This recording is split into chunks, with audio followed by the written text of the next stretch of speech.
Bapak Ibu-ibu, masih semangat? Semangat! Bosan tidak dengan permainan-permainan yang kita lakukan? Tidak. Nah, nanti kita juga akan bermain lagi ya. Ya. Tapi sebelum itu, saya ingin memberikan pertanyaan. Bagaimana ya jika dunia ini kita balik ya, disabilitas ya, kita masyarakat umum adalah penyandang disabilitas, akankah kita berusaha agar hak-hak kita terpenuhi ya? Kita masyarakat umum, kita adalah penyandang disabilitas, cacat ya, ada di sini kita sehat, maka kita balik dengan sebagai penyandang disabilitas. Nah, akankah hak-hak kita terpenuhi atau kita berusaha untuk hak-hak kita terpenuhi? Akankah terpenuhi hak kita? Belum tentu, Pak. Kenapa? Kan istilahnya kita di posisi yang kekurangan, Pak. Apa kita berusaha untuk hak kita terpenuhi? Ya, kita berusaha untuk menyamakan untuk yang normal, Pak. Oh gitu. Usaha apa Bu Rini untuk biar hak kita terpenuhi? Kira-kira? Ya, Kalau kita sebagai disabilitas posisinya. ya berusaha Pak untuk misalnya tidak punya pekerjaan mencari pekerjaan. Seperti itu. Apa saja hak yang didapatkan oleh penyandang disabilitas agar dalam kehidupan sehari-hari, hak apa yang diperoleh oleh penyandang disabilitas dalam kehidupan sehari-hari? Contoh, Hidup, Pak. hidup. Terus berani Untuk bersekolah Pak. setelah apa lagi? Bebas dari cercaan itu loh, Pak. Oh, Kata toh, biasanya Oh, di iya. masyarakat kan menghinanya, Pak. itu hak ya. Iya. Berarti kita tidak boleh disamakan juga dengan masyarakat pada umumnya. Ya, contoh seperti kita tidak bisa apa-apa, tapi kita disuruh untuk bekerja. Ya. Tapi untuk bersekolah itu adalah hak. Mentang-mentang kita penyandang disabilitas, kita tidak boleh sekolah, itu tidak boleh ya. Iya. Jadi harus tetap bersekolah. Sekolah. Hak untuk makan seperti umum seperti itu. Nah, sekarang kita mulai untuk permainan. Semangat untuk permainan? Semangat. Oke.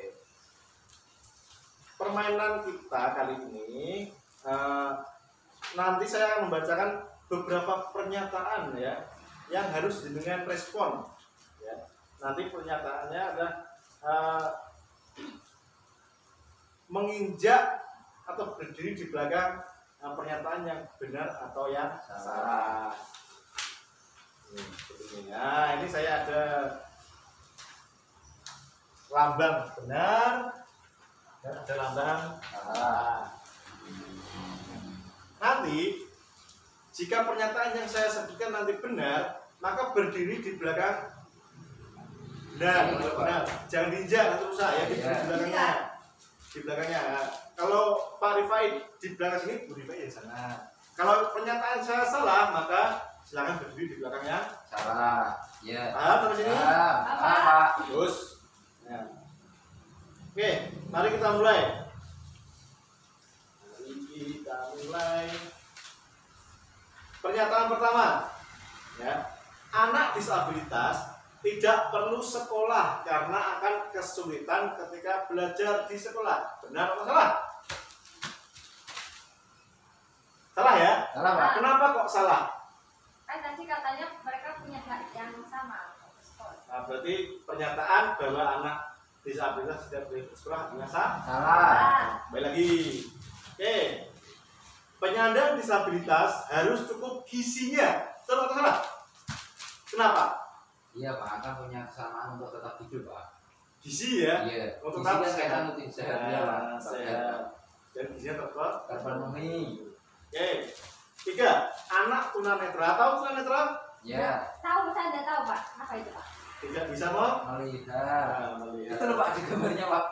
Oh iya. Sama seperti kata di sini. Iya. Tidak akan bisa membaca, jadi tidak perlu sekolah. Anak tunanetra tidak akan bisa membaca, jadi tidak perlu sekolah. Benar salah? Kenapa? Kan tidak bisa membaca. Kan di SLB ada, Pak, yang di dekat Oh, sana. Pak, braille. Oh, udah braille. Iya. Sudah pernah memegang huruf itu? Belum Pak. Belum pernah ya. Cuma tahu aja. Tahu. Tahu di TV, Pak. Terus, jika sakit, penyandang disabilitas tidak perlu dibawa ke rumah sakit karena tidak akan bisa sembuh. Betul atau salah? Kenapa? Kan mereka punya hak sama untuk hidup sehat.